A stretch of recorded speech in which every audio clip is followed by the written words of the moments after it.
May 28, 2015, the first of 8 cruise ships scheduled to come into Pictou this year had to endure the waft of pollution as they entered the mouth of Pictou Harbour. Luckily, the winds were not blowing into the downtown area on this day, but still not a very good welcome into Pictou. I had the opportunity to chat with some of these passengers, and I will talk about their visit here in just a bit, but I wanted to start off with where we are in regards to Northern Pulp's pollution and their appeal of the industrial agreement.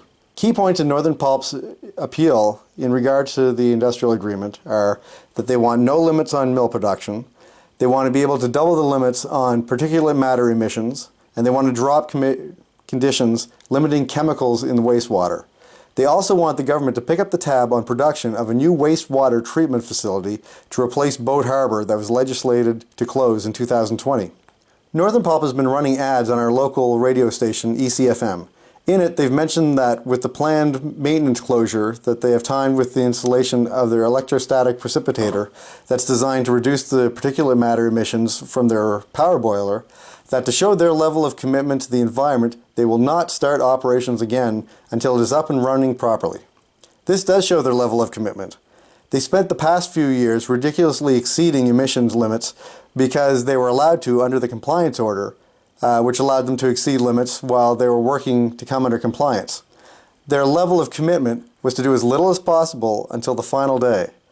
Their promise to not restart until the precipitator is up and running has more to do with the province's ministerial order that said that if they were not in compliance by May 30th, 2015, that the government may exercise their right to prohibit Northern Pulp from operating.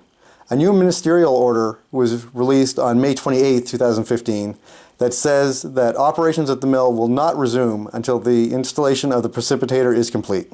The ministerial order and the legislated closure of Boat Harbour are steps in the right direction, and it's nice to see Nova Scotia's Minister of the Environment, Randy Delory, taking actions to protect the environment after his initial reactions last summer, saying that the mill's emissions presented no immediate health concerns, despite statements from the contrary from Nova Scotia Lung Association, a host of area doctors, and anyone in the area suffering from environmental illnesses on a daily basis.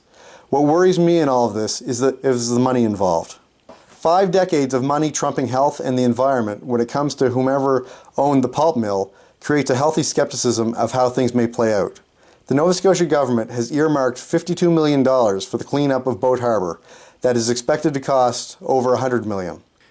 Northern Pulp has said that if the government pays for a new wastewater treatment facility, which would cost over $100 million, that they would invest $200 million in upgrades to the mill over the next 5 years, which is a new tactic used by Northern Pulp, who have generally been threatening economic doom if they don't get what they want because they would have to pull up shop. That's a lot of money to dangle over decision makers. The $100 million over 10 years to clean up Boat Harbour would definitely help the area economically as well as environmentally.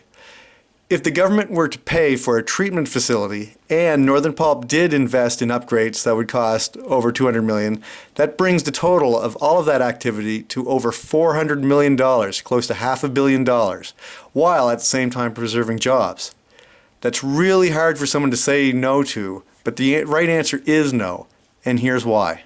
The pulp mill will be over 50 years old at the end of its current industrial agreement. The mill was designed to function for 25 years at standards set in the 60s and has had little upgrades as possible just to allow it to keep functioning. The mill is old and failing. Northern Pulp's assertion that they will make upgrades while asking to be allowed to double their particulate matter emissions shows that they can't meet the proper limits even with the upgrades. Also, in addition to leaving area residents to still deal with environmental illnesses and increased rates of lung ailments and cancer, the economic benefits never take into account the economic cost of cleaning up the mess.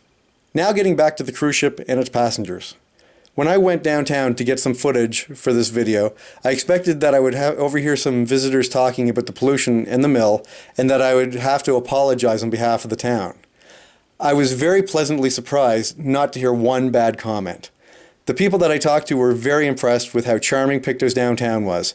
One woman had noticed my camera and commented how lucky I was to live in Pictou because it seemed to have so many wonderful photographic locations.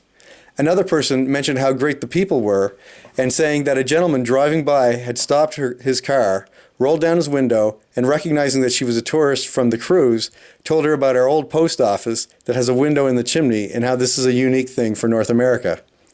She was very impressed that someone would go that far out of their way to improve her visiting experience. I wanted to ask people about their opinion of the mill and felt that I should warn them of what they potentially could be breathing in, but it definitely wasn't the time or place. The plume was not blowing into town, and these guests were very happy to be here. Each person that I asked about whether they would come back said they really enjoyed the cruise and they would love to visit Pictou again, even if it wasn't even on the cruise. And Pictou is a charming little town with nice people, and it has a lot of potential.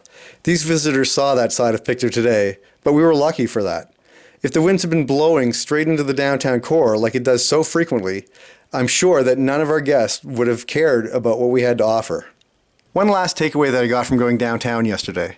I really enjoyed chatting with these people who are viewing Pictou with the optimism of being here that sometimes gets lost when you're surrounded by the onslaught of pollution that we have endured in this county, and the frustration of the business as usual or the economy will collapse, and the constant denial rhetoric that proponents of the mill have waged against us.